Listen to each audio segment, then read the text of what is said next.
Breaking చూస్తున్నాం. కాసేపట్లో BRS working president KTR ను సిట్ విచారించనుంది. 160 సిఆర్పీసీ కింద నోటీసులు జారీ చేసింది. ఉదయం 11 గంటలకు జూబ్లీహిల్స్ ఆఫీస్కు రావాలని నోటీసులు ఇచ్చింది. కేటీఆర్ విచారణ నేపథ్యంలో సిట్ కార్యాలయానికి బీఆర్ఎస్ శ్రేణులు భారీగా తరలివచ్చే అవకాశం ఉండటంతో పోలీసులు భద్రతను కట్టుదిట్టం చేశారు. కేటీఆర్, హరీష్ రావు తెలంగాణ భవన్ కు చేరుకున్నారు. ఇదే అంశానికి సంబంధించి ఫుల్ డీటెయిల్స్ మా ప్రతినిధి ఏవై స్వామి అందిస్తారు. స్వామి, ఏంటి కేటీఆర్ విచారణకు సంబంధించి డీటెయిల్స్ ఏంటి? ఎంత సమయానికి విచారణకు హాజరు కాబోతున్నారు? వంశీ, మరి కాసేపట్లో ఇప్పటికే తెలంగాణ భవన్ కు చేరుకున్నటువంటి కేటీఆర్, హరీష్ రావు మరి కాసేపట్లో మీడియాను ఉద్దేశించి మాట్లాడతారు. ఆ తర్వాత 11 గంటలకు జూబ్లీహిల్స్ ఏసీపీ కార్యాలయానికి చేరుకొని అక్కడ విచారణకైతే హాజరవుతారు. 160 సిఆర్పీసీ కింద నోటీస్ ఇచ్చారు కాబట్టి ముందు దీన్ని విట్నెస్ స్టేట్మెంట్ కింద దీన్ని ముందు రికార్డ్ చేస్తారు. మొన్న హరీష్ రావు కూడా సేమ్ 160 సిఆర్పీసీ నోటీస్ కిందనే స్టేట్మెంట్ రికార్డ్ చేశారు. తొలుత వాళ్ళకు ఉన్నటువంటి అనుమానాలకు సంబంధించిన విషయంలో తొలుత విట్నెస్ గా స్టేట్మెంట్ రికార్డ్ చేసి అందులో ఎవరు అనుమానాలు ఉంటే తదుపరి మళ్ళీ వేరే సందర్భంగా 41 నోటీస్ సిఆర్పీసీ నోటీస్ ఇచ్చే అవకాశం కనబడుతుంది. ఇప్పుడు ఈ రోజు జరిగేటువంటి విచారణకు సంబంధించి ఇప్పటికే కేటీఆర్ కు మద్దతుగా పెద్ద ఎత్తున కూడా బీఆర్ఎస్ శ్రేణులంతా కూడా తెలంగాణ భవన్ కు చేరుకుంటున్నాయి. ఒకవైపు పోలీసులు కూడా భారీ బందోబస్తు ఏర్పాటు చేశారు. మొన్న హరీష్ రావుకు సంబంధించినటువంటి ఏసీపీ కార్యాలయం వెళ్ళినప్పుడు భారీ సంఖ్యలో పార్టీ కార్యకర్తలు, నాయకులు ఆ మెయిన్ రోడ్ మీద బైఠాయించి ఆ పోలీసులకు వ్యతిరేకంగా ఆందోళనలు చేశారు. ప్రభుత్వానికి వ్యతిరేకంగా ఆందోళన చేశారు. కావాలని చెప్పేసి కేసుల ద్వారా డైవర్ట్ పాలిటిక్స్ కు కాంగ్రెస్ ప్రభుత్వం పాల్పడుతుంది. ఒకవైపు దావోస్ టూర్ లో ఉన్నటువంటి సీఎం రేవంత్ రెడ్డి ఇక్కడ మొత్తం తన కుంభకోణాలు కావచ్చు, ప్రభుత్వ వైఫల్యాలను పక్కదో పట్టించడం కోసం సిట్ నోటీస్ పేరుతో డ్రామాలు ఆడుతున్నారని చెప్పేసి కూడా బీఆర్ఎస్ నేతలు అంటున్నారు. అందులో భాగంగానే ఇప్పుడు మరొకసారి మొన్న హరీష్ రావుకు ఈ రోజు వైపు కేటీఆర్ కు రేపు మరికొద్ది మందికి కూడా ఇచ్చే అవకాశం ఉన్నట్టుగా కూడా బీఆర్ఎస్ వర్గాల్లో గుసగుసలు వినిపిస్తున్నాయి. కావాలని చెప్పేసి తమ పాలనా వైఫల్యాన్ని కప్పుపుచ్చుకోవడానికి బొగ్గు కుంభకోణాల్లో వైపు మంత్రులంతా కూడా ఎత్తుకొని వారు అంతర్గత కలహాలను పక్కదారి పట్టించడం కోసం మున్సిపల్ ఎలక్షన్స్ ముఖ్యంగా ఇలాంటి డ్రామాకు తెరలించారని చెప్పేసి కూడా మండిపడుతున్నారు. ఎలాంటి విచారణకైనా మేము సిద్ధంగా ఉన్నాము, ఇక్కడ భయపడలేదు, తప్పులు చేయనప్పుడు మాకు ఎలాంటి భయం లేదని చెప్పేసి కూడా నిన్న కేటీఆర్ స్పష్టం చేశారు.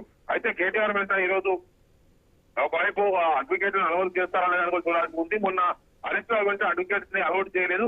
విట్నెస్ ఉన్నప్పుడు అడ్వకేట్ అవసరం లేదు, విట్నెస్ చెప్పేటువంటి స్టేట్మెంట్ రికార్డ్ చేసుకుంటా తప్ప ఇలా అడ్వకేట్ ప్రమేయం ఉండాల్సిన అవసరం లేదని చెప్పేసి కూడా ఇప్పుడు పోలీసులు అంటున్నారు. ఒకవైపు సిట్ కి సంబంధించి హైదరాబాద్ సిట్ సదనారు దగ్గర నుండి పర్యవేక్షిస్తున్నారు. మొన్న హరీష్ రావు సంబంధించిన స్టేట్మెంట్ రికార్డ్ చేసినప్పుడు ఒకవైపు దీనికి సంబంధించి మహేశ్వరం డీసీపీ, ఒకవైపు రామనారాయణ రెడ్డి, అదేవిధంగా ఇటు రేవంత్ అయితే రేవంత్ లో పనిచేస్తున్నటువంటి చంద్రశేఖర్ రెడ్డి, ఒకవైపు వెంకటగిరి జూబ్లీహిల్స్ ఏసీపీ వెంకటగిరి, ఈ ముగ్గురు కూడా ఆ రోజు ఆ విచారణ సందర్భంగా స్టేట్మెంట్ రికార్డ్ చేసే సమయంలో పాల్గొన్నారు. ఇప్పుడు ఈ రోజు కూడా ఎవరికి అవకాశం ఇస్తారో చూడాల్సి ఉంది. సిట్ లో దాదాపు 8 మంది సభ్యుల బృందం ఉంది. ఎవరెవరు ఏ విషయాల్లో ఎక్స్పర్ట్ కాబట్టి అలాంటి వారికి అవకాశం ఇస్తారు. ఇప్పుడు కేటీఆర్ సంబంధించిన ఇష్యూస్ లో కేటీఆర్ స్టేట్మెంట్ రికార్డ్ చేస్తున్నారని చెప్పేసి కూడా వైపు ఆయన విషయం సంబంధించిన విషయంలో చేయబోతున్నారు. మొత్తానికైతే ఇదంతా కూడా రాజకీయంగా రోజు రోజుకు ప్లేరప్ అవుతుంది. కాంగ్రెస్ బీఆర్ఎస్ నేతల మధ్య మాటల తూటాలు పేరుతూ ఉన్నాయి. ఇటు బీఆర్ఎస్ నేతల్ని కాంగ్రెస్ నేతలు ఆరోపిస్తున్నారు, కాంగ్రెస్ నేతల్ని పైన బీఆర్ఎస్ ఎదురుదాడి చేస్తుంది. మొత్తానికైతే రాజకీయంగా ఈ విచారణలో సిట్టు నోటీసులు అనేది కూడా కొంత పరిస్థితి కొంత ఉద్రిక్తకు రాజకీయ ఉద్రిక్తకు దారితీస్తూ ఉన్నట్టు మనకు కనిపిస్తుంది. స్వామి, చూస్తున్నాం ఓవైపు బొగ్గు కుంభకోణానికి సంబంధించి అటు కేంద్ర ప్రభుత్వం కూడా విచారణ చేపడుతుంది, కేంద్ర కమిటీ కూడా ఇటు సింగరేణికి రాబోతోంది. ఈ నేపథ్యంలో తెలంగాణలో డైవర్షన్ పాలిటిక్స్ కి తెరలేపుతున్నారని చెప్పి బీఆర్ఎస్ నేతలు చెప్తున్న పరిస్థితి. సో ఎలా చూడాలంటారు రాజకీయంగా ఈ అంశాన్ని? అంటే ఓవైపు బొగ్గు కుంభకోణం సంబంధించిన విషయంలో ఇటు కేంద్ర ప్రభుత్వం సింగరేణిలో 51% వాటా రాష్ట్ర ప్రభుత్వం అనుకుంది, 49% వాటా కేంద్ర ప్రభుత్వం అనుకుంది.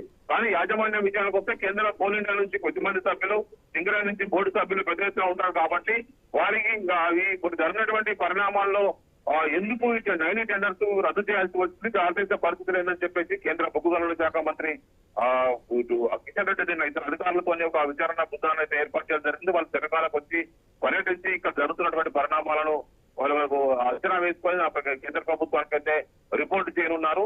దీంతో ఇప్పుడు ఇదే అంశానికి సంబంధించి ఇప్పుడు కేంద్ర ప్రభుత్వం అధికారులు ఇచ్చినటువంటి స్టేట్మెంట్ ఆధారంగా ఒకవైపు వాళ్ళందరూ కూడా దీనికి సంబంధించినటువంటి విషయంలో వాళ్ళందరూ కూడా ఒక మొత్తానికైతే ఇటు కేంద్ర ప్రభుత్వం ఇచ్చేటువంటి స్టేట్మెంట్ ఆధారంగా ముందుకు పోతుంది. కేంద్ర ప్రభుత్వం ఇప్పుడు ఇందులో కీలకంగా వివరిస్తుంది. నైని కోల్ బ్లాక్ సంబంధించి మంత్రులకు సంబంధించి ఎవరెవరైతే వారి అనుయాయులు దీనికి సంబంధించి జెండర్ల కోసం ప్రయత్నం చేశారు, మొత్తం 17 మంది ఆసక్తి చూపించారని చెప్పేసి కూడా చర్చ జరుగుతుంది. ఒకవైపు కాంగ్రెస్ నేతలు, బీఆర్ఎస్ నేతలు గత Yeah, right. ప్రభుత్వంలో ఇలాంటి ప్రయత్నం చేశారని చెప్పేసి ఆరోపిస్తున్నారు. ఇప్పుడు బీఆర్ఎస్ నేతలు కాంగ్రెస్ నేతల పైన ఎదురు దాడి చేస్తున్నారు. Right, thank you Swamy.